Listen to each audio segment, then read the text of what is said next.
tal, amigos? ¿Qué tal, Otra vez amigo? más nos encontramos en el portal de Medicina Hiperbárica con la doctora Mariana Benítez y quien les habla, doctor Marcel Simonetti. Hoy tenemos un tema también muy interesante para todos los colegas. Se Hoy, trata hoy de vamos a hablar de la talasemia. la talasemia. Bien, sabemos que es un déficit de la síntesis de la hemoglobina. Y bueno, vamos a analizarlo brevemente y desde el punto de vista hiperbárico después el análisis nuestro. Es más o menos para ponernos todos en sintonía, ¿verdad? Y poder analizarlo. ¿Vamos a verlo? Vamos a verlo. Bien. Como decíamos, la talasemia son un grupo de anemias hemolíticas, microcíticas, hereditarias, donde existe una síntesis defectuosa de la hemoglobina. Existe la alfa-talasemia, que es frecuente en países como África, Mediterráneo, el sudeste asiático, y también la beta-talasemia en el Mediterráneo y en el Oriente Medio. O sea que varía un poquito Sí, la zona en cuanto a predominancia. No quiere decir que haya una u otra, no, pero se puede dar, pero más predominantemente en esos sectores geográficos.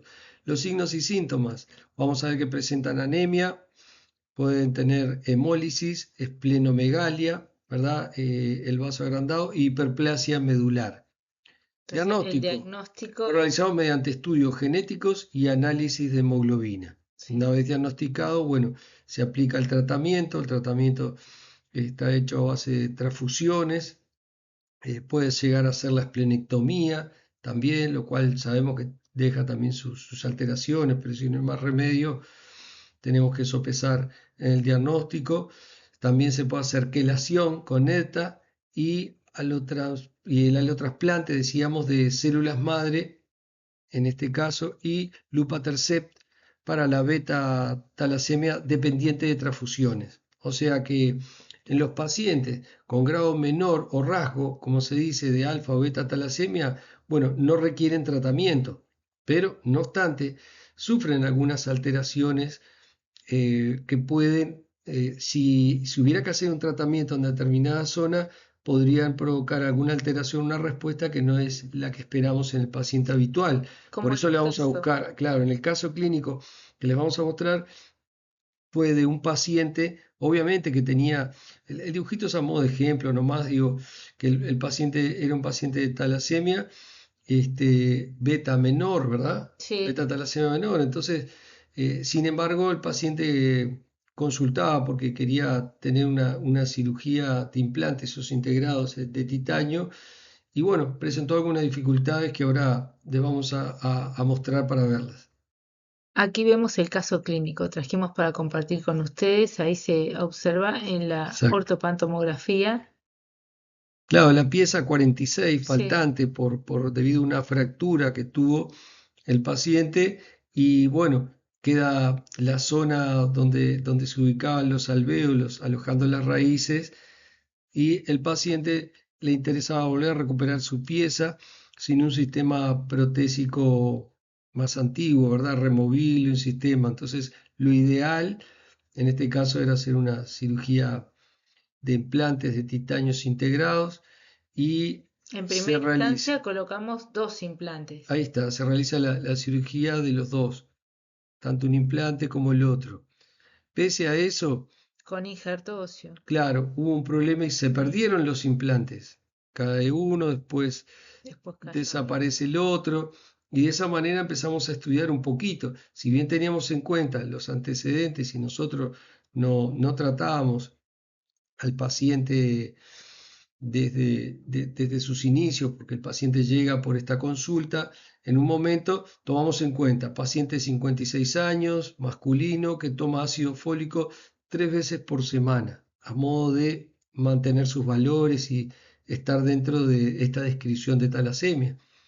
Pero sin embargo el paciente pierde las piezas, perdón, los implantes dentales. Lo estudiamos de cerca y pudimos observar que podía estar afectada su vascularización, Estaba disminuida la estaba superficie. disminuida. Sabemos bien que la osiointegración del titanio depende mucho de la microvasculatura, del tejido óseo esponjoso a nivel mandibular y posiblemente los elementos de la sangre no estuvieran llegando lo suficiente y de esa manera podía ser la etiología de por qué habían fracasado. Había que tener en cuenta y valorar la patología de base de él.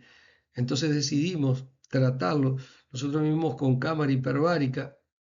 Este paciente entonces acude al centro de oxigenoterapia, se realiza las sesiones, 20 sesiones, para poder entonces realizar la cirugía y poder llegar a colmar la expectativa del paciente. También de alguna manera nos iba a responder, y si no hubiera sido este hallazgo, porque él tenía interés en lograr hacer una cirugía de implantes para recuperar una pieza en un lugar donde ya no tenía, de pronto no hubiéramos evaluado la posibilidad de que tuviera menor vascularización en la zona y que guardara relación con su patología de base, aunque no fuera de los pacientes de talasemia más complejos. Se realizó la cirugía y se decide colocar, él decide por la realización de un implante para poder entonces después tener la posibilidad de hacer una rehabilitación.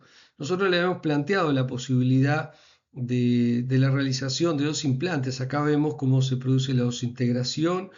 Llevó más tiempo, un paciente que se lo dejó más tiempo. El promedio que se dejan son de un paciente normal son 4 o 6 semanas. Este paciente llevó el doble de tiempo para poder entonces lograr la desintegración. Igual así, nosotros lo dejamos un tiempo más, ya previendo la lentitud que podía tener en la desintegración, e inclusive el fracaso de él.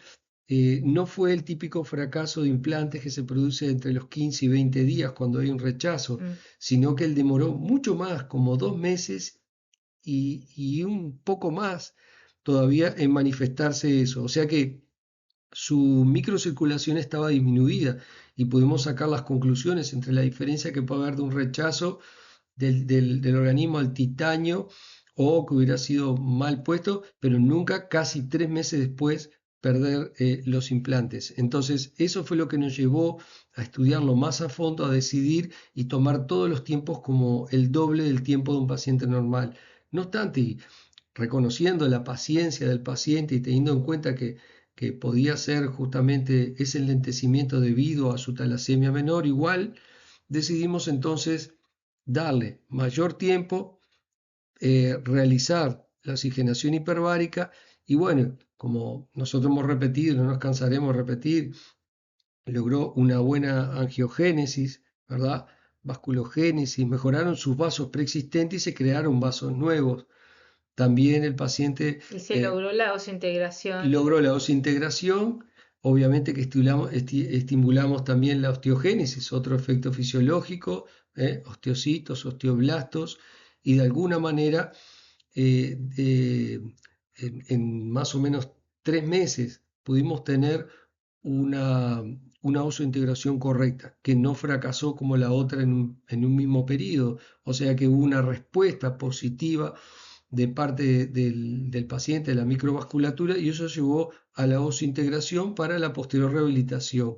Entonces vemos acá cómo el paciente queda con su pieza dental correctamente. Esto nos lleva a la reflexión de que debemos siempre tener en cuenta al paciente como un todo, y no solamente como a veces podemos decir, bueno, tenía una talasemia, una beta talasemia menor, no es necesario, no, pero guardaba una íntima relación. No era tan notorio, pero los efectos de lo que el paciente buscaba se logró entonces la pieza dental correcta. Nosotros nos hubiéramos planteado hacer un puente, ¿verdad? Que fuera implanto dento soportado. Bueno, de alguna manera el paciente tenía mucha fe en lograr su desintegración para tener aunque fuera una muela, y no quiso correr el riesgo de, no tanto por la cirugía, sino por el hecho de que después tuviera cargas masticatorias muy elevadas que lo llevara a tener que fracasar nuevamente. Y bueno, nosotros intentábamos, el paciente entendió que a él le parecía que igual con una pieza iba a estar conforme y no quería recargar el pilar desde su intuición. Y bueno, nosotros debemos, como siempre, respetar la voluntad del paciente. Logramos el éxito, él quedó con su muela. Así que, de alguna manera, eh, también contribuye a aquellos cirujanos del área maxilar o maxilofacial que colocan implantes de titanio o hasta placas de titanio por la razón que fuera, si es por patología o por traumatología, que puedan saber que preparar el lecho quirúrgico, la zona a intervenir en pacientes de esta índole, puede ser positivo para no tener que que pasar por esto que nosotros relatamos. Entonces, otra vez es una herramienta más que puede ser tenida en cuenta. Consideramos que este caso clínico era importante traerlo porque no todos los días se presentan pacientes con talasemia, ¿verdad? No es algo tan común, No. pero bueno, está bueno presentarlo. Consideramos que es otro aporte más dentro de la medicina hiperbárica. Y así llegamos al fin de este caso clínico.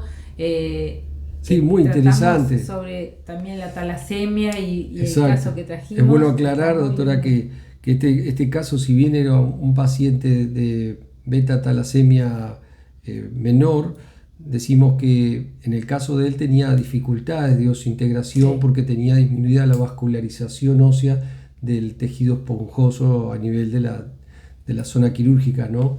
Y muchas veces en el intraoperatorio uno puede prever que la vascularización no es tan buena, etcétera, pero en este caso, digo, y teniendo en cuenta los antecedentes, para nosotros fue muy importante derivar el paciente de esa manera. O sea, en este caso hicimos la cirugía y nos lo autoderivamos a la cámara para poder entonces sí tener un buen lecho óseo. Digo que en la primera cirugía ustedes vieron que pusimos eh, la radiografía que muestra donde el segundo implante fracasó, no tuvo su integración. Nos cuestionábamos ahí a ver si sopesaba tanto la talasemia de él, pero si bien era menor, también sufren problemas de disminución de la vascularización del lecho óseo. Entonces, si nunca hubiera hecho la cirugía de implantes, no lo hubiera detectado. O sea que pasó desapercibido y posiblemente para otros casos de pacientes que tengan talasemia menor y pudieran necesitar una cirugía con colocación de implantes de titanio de cualquier tipo en cualquier parte, ¿verdad? De la cirugía traumatológica, podemos adjuntar o sumar que los efectos fisiológicos de la cámara hiperbárica en este caso fueron positivos, no solamente a nivel sistémico, pero no se vio como algo tan relevante porque el paciente es beta talasemia menor. Pero él se sentía y su relato fue, me siento mucho mejor, con más energía. Él notaba cosas que si bien no era wow, él sentía la diferencia. Estamos hablando de este caso clínico. Además de los efectos fisiológicos que vimos a nivel local. Claro, eso fue lo que nos interesó más, porque logramos después en la segunda cirugía la osintegración correcta y bueno, y pudimos reponerle lo que el paciente quería, tener una pieza más ahí. Nosotros nos habíamos planteado algún otro tratamiento, pero bueno, muchas veces se trata de cumplir con la voluntad del paciente y eso sopesa. Él quería tener una muela más ahí y así fue como se pudo realizar. Sí. Así que bueno, terminamos por hoy y me despido como siempre, doctora, diciéndoles nos vemos la próxima con más del portal de Medicina Hiperbárica. Nos Chau, vemos la chau. próxima.